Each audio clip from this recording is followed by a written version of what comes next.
YouTube? What's going on? Y'all chilling? Everybody good? Man, I'm over here killing them on the Gallagher over here, man. I'm telling you, man, I still play the old school games. Shit, I had the high score, but then somehow the thing got erased. I just motherfucker, I think my batteries is dead. Yeah, that's what happened. The batteries died on that. Batteries died. But yeah, I be playing these, man. I'm still old school. I don't play. A lot of cats be playing games on their phone and stuff.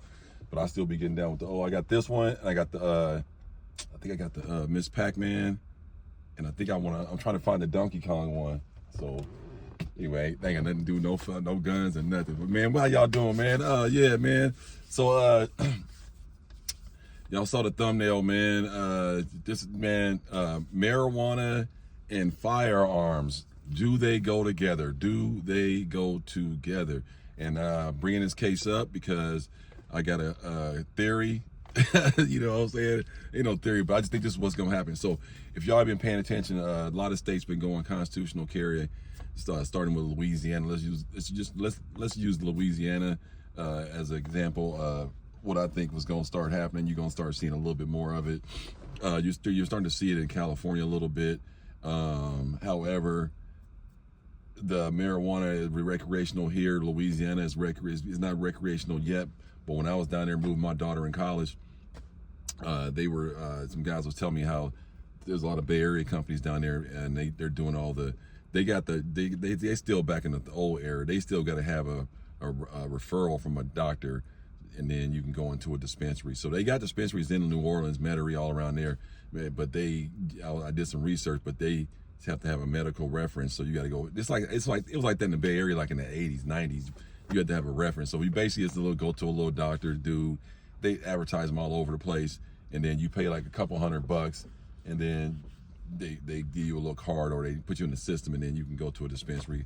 But eventually, that's just gonna be all recreational. But my point is, I think sometimes people think just because they own a gun that they can just still do what they normally do.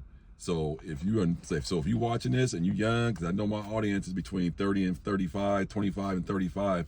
So that's probably a lot of pot smoking, age group. I ain't trying to stereotype, but y'all youngsters be on that weed, boy. I'm telling you. And the old dudes too. But my point is, so let's say right now you smoke weed and you party, you go out and all that kind of stuff. You go to the clubs with your friends and the little sports bars, and hey, you just living your best life. Ain't nothing wrong with that. And then all of a sudden you want to get armed now. So now you ain't no felon, you ain't no crook, you ain't no criminal, you're a good person, and then you want to own a gun. Now, if you have that behavior to going out every weekend and partying and smoking weed and all that kind of stuff, but now all of a sudden you want to get into concealed carrying and own the firearm. So let's back up. Let's start off with the concealed carry person who parties and drinks and smokes weed and goes out every weekend. Then we'll get into the person that owns a gun but doesn't carry. He or she only has it at home. We'll categorize those two because those are two different types of firearm owners. There's some that actually carry on their person, and then there's some that only own guns for home protection when they're at home, and quite possibly when they travel to another area, they'll bring a gun with them or something like that. But they don't conceal carry. So let's get back on the concealed carry person. So you're an avid partier, go out, do your thing. You go to large sporting events, clubs, all that kind of stuff. And now you want to start carrying a gun. Well, here's the bad news for you, buddy or girl, young lady. Yeah, it ain't gonna work, because especially nowadays, now maybe 15 years ago, you probably could have pulled this off, because a lot of venues and areas had these big ass signs say no firearms. The first thing I noticed when I was in New Orleans moving my kid in, went to the French Quarter, first thing I noticed, like the whole French Quarter, every store, shop, restaurant, everything, big ass signs say no firearms allowed. No firearms allowed. So it's an ordinance. Now they got the Super Bowl coming down there, and they got the Mardi Gras. All that's about to crack pop off, and not to mention any given weekend, French Quarter is a big party anyway. Any given day is cracking off. But they trying to ramp up, just like LA trying to ramp up, because LA getting the Olympics. So I was just recently up there. They ramping up. They trying to get things cleaned up and all that kind of stuff. It ain't working, but they trying. So New Orleans in the same boat. Anytime your city gets these big events like the Super Bowl, New Orleans is used to it. They're used to hosting big events. LA is used to hosting big events. Some cities are really good at it. It's because their normal weekends are big events. They don't necessarily need the Super Bowl. New Orleans don't. They just so happen to have it there, but their city is well prepared for big events. So they used to all that stuff. But let's get back to the gun owner. So now the gun owner, now you say you're going to jump into the concealed carry world and you're going to carry your gun. So there's some parameters you're going to have to work around. Well, I always tell people that when you don't own a gun, you're a little bit more reckless and kind of like, I can do what I want to do. It's weird. And then when you own a gun, I'm speaking from a responsible gun owner, not a bunch of goons or gangbangers. I'm talking about people who are responsible, follow the rules, law-abiding citizens, a good air breather, a good normal American citizen. I'm talking about those people. They tend to scale back their attitude, and their short fuse gets all of a sudden longer. You see what I'm saying? Before you own a gun, your fuse is this short. You driving in traffic, somebody cuts you off, asshole, motherfucker, right? And then when you own a gun, as a responsible gun owner, same scenario, cut you off traffic, you're just like, man, what a jerk, man. Dude just cut me off, man. What an asshole. See, the difference is you got a gun on you, YouTube, on a safe control environment. This firearm is unloaded. There is nothing in the chamber. No magazine in there. There's nothing in there. This gun is completely empty. Okay? Completely empty.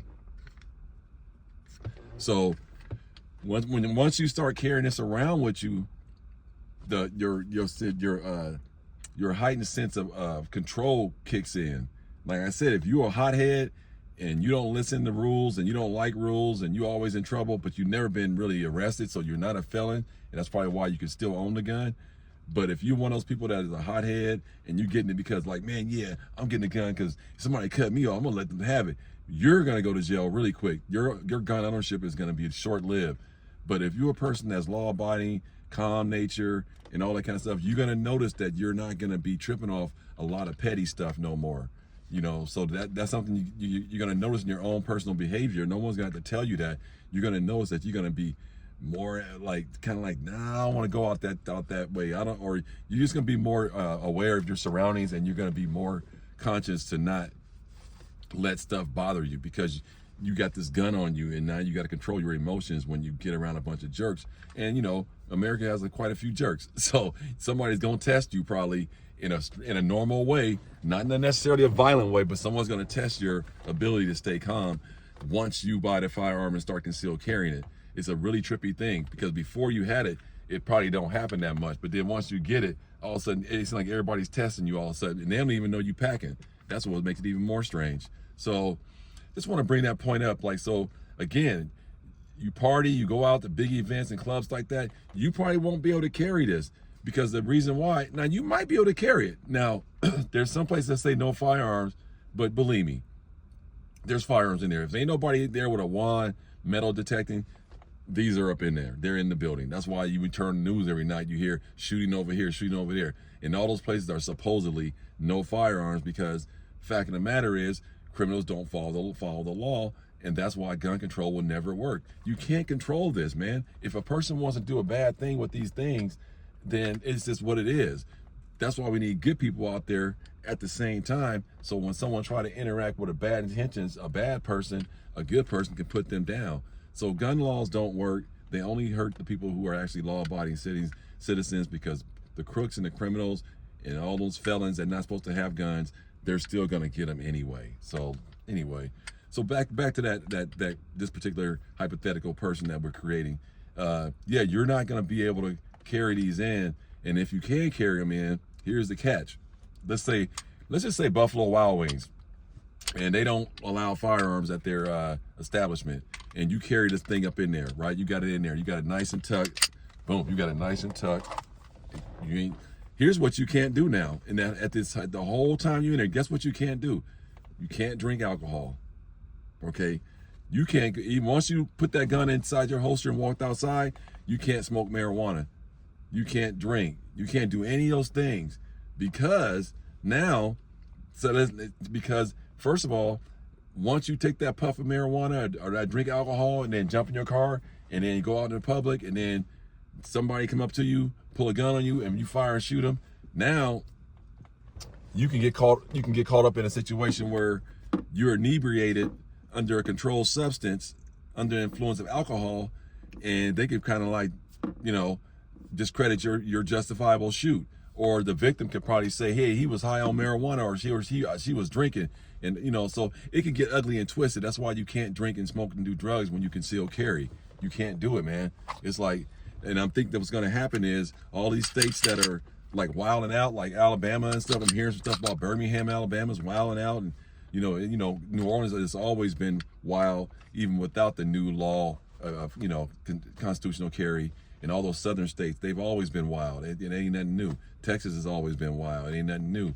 But the thing is, for the average gun owner that's going to jump into owning a gun and conceal carry, you got to be conscious that, you can't be drinking and smoking and carrying this and then thinking you can pull this and defend yourself. Now, you could, but that's going to be part of the investigation. They're going to probably do a breathalyzer. They're probably going to, they ain't gonna do no blood work and all that kind of stuff, because marijuana stays in your system so long. Conceivably, you could have smoked weed 25 days ago, and if they test for marijuana, of course it's gonna be in your system. But at that moment is what matters. So that means if they go in your car and they smell marijuana in your car, or they find marijuana in your car, or they find your person, you can catch a case on in that aspect. Because some of these states, marijuana is not legal still. It's legal in certain states, but it ain't legal everywhere. So you got to know all these laws. But the key is they don't go together. Marijuana, alcohol, and concealed carry, they don't go together. Now, let's get to the residential carrier, the person that only has firearms for their home. You have more leeway to do certain controlled substances in your home. Because why? It's your dwelling. It's your personal dwelling. You can do what the hell you want in your house. However, if you have an illicit drug, cocaine, heroin, all that kind of stuff in your house, you can catch a case on a home invasion, protecting your own property, but you got all these illicit drugs all up in your house. So now that can be a case on the backside of you defending yourself from a home invasion. So it don't work that easy for you either. So if you're one of the people that do coke and drugs and got Molly, MDH, all that kind of stuff, and you and now you want to own a gun because you ain't got a criminal record, so you can have a gun, but you're gonna have all those drugs in your house, you're gonna be a short-term gun owner. So that don't go together. So don't think this because you can get a gun that you can still do drugs and mix them together and everything's gonna be everything. No, everything ain't gonna be everything. You're gonna be fucked off. So keep that in mind. Now, alcohol at home. Here's where you do have a little leeway. You can drink in your house, because first of all, alcohol is legal. As long as you're 21 and you can go buy alcohol in your state, yes, you can drink in your house. Bad guy comes inside your house, you got your little shot of whiskey or whatever you got, your brew or whatever, your drink, your Grey Goose or your Belvedere. I'm naming shit I used to drink back in the day. You saw that? I threw in Grey Goose, Belvedere. Those were two of my favorite vodkas back in the day. I don't drink like that no more. But my point is that whatever your little drink is, you nipping and nipping, you watching a little TV show, boom, door get kicked in, bam.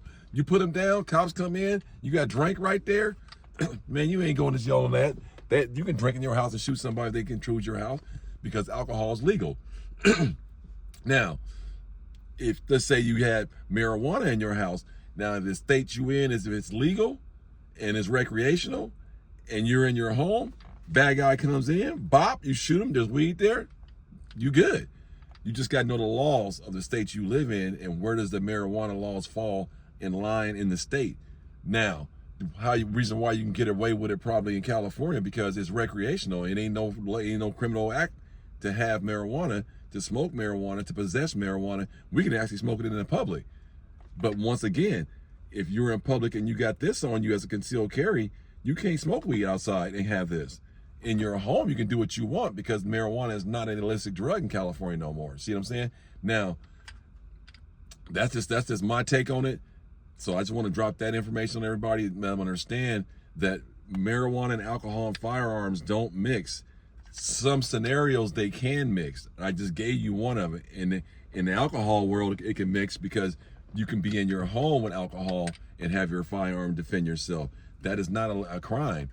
In the public, you can't even bring these inside most establishments. So if you brought this in there, and even though you defended yourself, you still gonna get some backlash and some kind of like criminal charge for having that firearm in a place that says no firearms, even though the bad guy was trying to kill you or delete you, and you had to defend yourself. So it's tricky. They don't really protect us with these firearms as much as people would think. It's not just that easy. I'm concealed carry now. Somebody should be. It ain't that easy. Your particular state can probably turn that back around against you. And now you got to pay some money on the side. You may not go to jail because if it's a justifiable shoot inside of a Buffalo Wild Wings with cameras and all kind of witnesses, yes, somebody's going to say, yeah, he did the right thing. But there's still the law there. So got to be careful, guys and girls. Don't just think because like, oh, I got a gun. I can defend myself anywhere. Man, I wish somebody would come up for me. You know, it can get dicey when you mix in alcohol and marijuana in that mix. So don't let a little bit of weed you know, ruin your lifetime opportunity to be a legally armed firearm owner. Don't let it, ain't worth it, man. If you're gonna smoke your weed and drink, do that shit at the house. And then if you gotta go out, you know, let somebody else go out and something like that, you know, but don't you can't go out because now you can't really use this if you're under the influence of alcohol and weed. You still can, but you have to deal with the repercussions. I'm not saying like, you know, someone's gonna take your life and you've been drinking, you got your gun on you and don't use it. You just take the shot because you don't want to get, no, don't be an idiot. You still got to defend yourself. But I just want y'all to understand that there's some repercussions behind using this in a self-defense situation if you're under the influence or under an illicit drug in a public sector. Again, privately in your home, you probably can get away being under the influence of marijuana and alcohol and defending yourself in your private home. But in the public, there might be some repercussions behind that.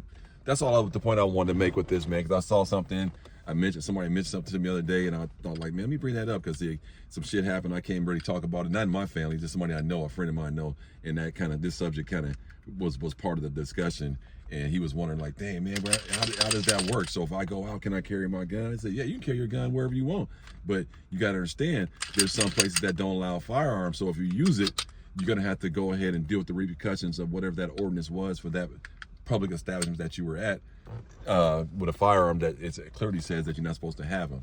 So understand those rules, guys. Understand where you can use it, where you can't use it. Alcohol, marijuana, all that stuff, it plays a role in a shooting. Again, in your home, two different types of firearm owners. You got the homeowner and you got the concealed carry owner.